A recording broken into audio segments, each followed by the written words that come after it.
Hello, good morning. അപ്പോൾ ഇന്ന് നമ്മുടെ ഒരു ഡേ ഇൻ മൈ ലൈഫ് വ്ളോഗാണ് കേട്ടോ. ഡേ ഇൻ മൈ ലൈഫ് വ്ളോഗാണ്. ഇന്ന് രാവിലെ തന്നെ പോയെന്ന് തോന്നുന്നു. അപ്പോൾ രാവിലെ കണ്ടോ, രാവിലെ തന്നെ ഞാൻ നല്ല നേരത്തെ അതിരാവിലെ നേരത്തെ ഞാൻ എണീറ്റു ഗൈസ്. ഒരു 10-11 മണി ആയിട്ടുണ്ടാവും. ഇനി ഈ രാവിലെ എണീറ്റ് കഴിഞ്ഞിട്ടാണ് നമ്മൾ ആലോചിക്കുന്നത് ഇനി എന്തൊക്കെ ചെയ്യാൻ വേണം. എന്തായാലും നമ്മൾ പല്ല് തേക്കണം, പിന്നെ ഫുഡ് കഴിക്കണം. ഇതാണ് നമ്മുടെ മെയിൻ. അങ്ങനെ ബ്രഷൊക്കെ എടുത്ത് പിന്നെ കുറച്ച് ഷോ ഒക്കെ കാണിച്ച് ഇങ്ങനെ നടക്കുകയാണ് ഗൈസ്. അപ്പോഴാണ് ഞാൻ പ്രകൃതി കണ്ടത്, പ്രകൃതി രമണീയമായ കുറേ കാര്യങ്ങൾ. പിന്നെ വീണ്ടും ഞാൻ പല്ല് തേക്കാനായിട്ട് പോയി ഗൈസ്. ഇതിനി പല്ല് തേക്കണതിൻ്റെ ഷോ ആണ്.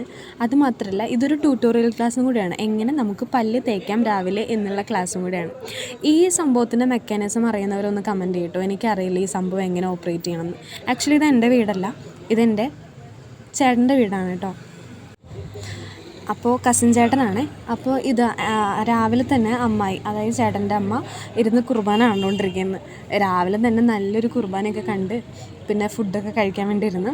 ഇഡ്ഡലിയും സാമ്പാറായിരുന്നു കേട്ടോ. ഇഡ്ഡലിയും സാമ്പാറും ഇഷ്ടമുള്ളവരും ഒന്ന് കമൻറ്റ് ചെയ്യണേ.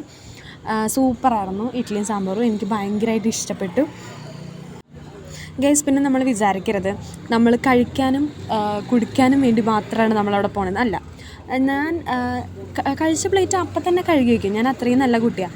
പക്ഷേ കഴുകാനുള്ള സംഭവങ്ങളൊന്നും എനിക്ക് അറിയില്ലായിരുന്നു. വീട്ടിൽ പുതിയതാണ്. അപ്പോൾ അച്ഛൻ എന്നാണ്ടോ വിളിക്കുന്നത്. അപ്പോൾ അച്ഛൻ എനിക്ക് പറഞ്ഞു തരാണ് അവിടെയാണ് ഈ സംഭവം എന്നൊക്കെ. അപ്പോൾ അങ്ങനെ ഞാൻ രാവിലത്തെ റുട്ടീൻ ആയതുകൊണ്ട് തന്നെ അടിപൊളി ഒരു ഡേ ആക്കാൻ വേണ്ടിയിട്ട് എല്ലാ പരിപാടിയും ആദ്യം തന്നെ നമ്മൾ തുടങ്ങിക്കും. അവസാനം ആകുമ്പോഴാണ് ഗൈസ് എല്ലാം നമ്മുടെ കൈവിട്ട് പോകുന്നത്. പിന്നെ അത് കഴിഞ്ഞ് വീണ്ടും ഇങ്ങനെ ഇരിക്കുകയായിരുന്നു കുറേ നേരം ടി വി ഒക്കെ കണ്ടുകൊണ്ട്. കുറേ വാർത്തകളൊക്കെ ആയിരുന്നു ഗൈസ്.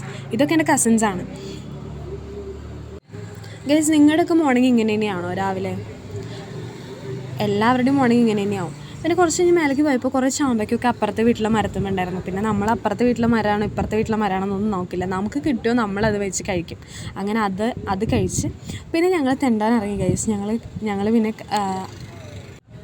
പിന്നെ ഞങ്ങൾ അമ്മയുടെ കൂടെ പുറത്തേക്കൊക്കെ കറങ്ങാൻ വേണ്ടി പോവാണ് കേട്ടോ. അത് കഴിഞ്ഞിട്ട് ഞാൻ എൻ്റെ വീട്ടിലെത്തി. അപ്പോൾ അത്രയൊക്കെ ഉള്ളൂ. Love you guys and by.